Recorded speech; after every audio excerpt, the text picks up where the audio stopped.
चंचल मन को शांत करना बहुत जरूरी होता है, क्योंकि अशांत मन में कई सवाल होते हैं और यह इधर उधर भटक सकता है। गौतम बुद्ध मन को शांत करने के आयामों के बारे में बताते हैं। हम सभी जानते हैं कि व्यक्ति का मन बहुत चंचल होता है। यही कारण है कि मन अशांत रहता है और कई तरह के सवालों का जन्म भी अशांत मन के कारण ही होता है। यदि आप जीवन में शांति चाहते हैं तो इसके लिए जरूरी है मन को शांत करना। लेकिन मन को शांत कैसे किया जाए? गौतम बुद्ध से जुड़ी इस कहानी के माध्यम से आप जान सकते हैं कि मन को शांत करने का क्या तरीका है। इसमें भगवान गौतम बुद्ध द्वारा मन को शांत करने के आयामों के बारे में बताया गया है, जिससे आपका जीवन बदल जाएगा। मन को शांत करने की कहानी। एक बार एक लड़का गौतम बुद्ध के पास जाकर कहता है, मेरे जीवन में बहुत अशांति है, कृपा करके आप मेरा मार्गदर्शन कीजिए जिससे कि मैं इस अशांति से छुटकारा पा सकूं। गौतम बुद्ध लड़के से जीवन की अशांति का कारण पूछते हैं। लड़का उत्तर देता है, अत्यधिक विचारों के कारण मेरे भीतर बहुत सारे विचार आते हैं जिससे मेरा मन अशांत रहता है। बुद्ध मुस्कुराते हुए कहते हैं, ऊपर आकाश की ओर देखो और बताओ कि तुम्हें सूर्य दिख रहा है। लड़का ऊपर देखता है और कहता है, धूप दिख रहा है। बुद्ध उससे पूछते हैं कि अगर तुम लगातार धूप में खड़े रहोगे तब क्या होगा? वह कहता है, मुझे अत्यधिक गर्मी लगेगी और शरीर में बेचैनी होगी।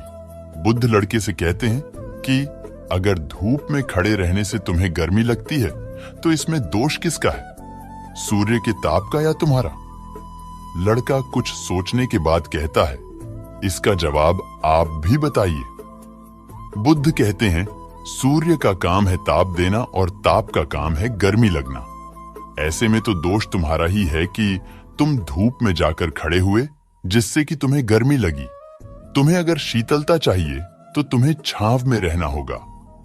ठीक इसी तरह चंचल मन का भी स्वभाव होता है विचारों और भावनाओं को जागृत करना।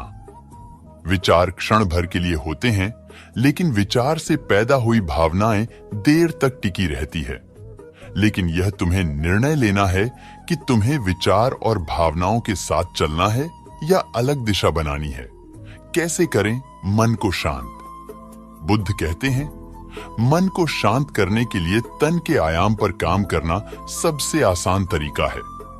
शरीर के स्तर पर हमारी कर्मेंद्रियां और ज्ञानेंद्रियां हैं। कर्मेंद्रियां कर्म और ज्ञानेंद्रियां ज्ञान से जुड़ी होती है। इससे हम अपनी संवेदनशीलता को बढ़ा सकते हैं, यानी हम जो भी काम करें उसे आनंद के साथ करें। मन के आयाम से हटकर तन के आयाम पर जाने से ही तुम्हारा चित्त शांत होगा। ऐसा करने से तुम मन के आयाम से हटकर शरीर के आयाम पर आ जाओगे।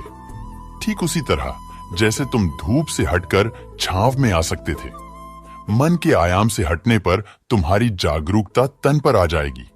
जब तुम तन के आयाम पर काम करोगे तब तुम्हारा चित्त शांत होगा। इसलिए हर काम को तन के आयाम पर करने से मन स्वतः शांत हो जाता है। अपने मन के विचार और भावना को नहीं बल्कि सुर को सुनो, लड़का बुद्ध से कहता है। अपने भीतर के सुर को कैसे सुने? बुद्ध कहते हैं, किसी शांत स्थान पर रहकर जहां शांति हो।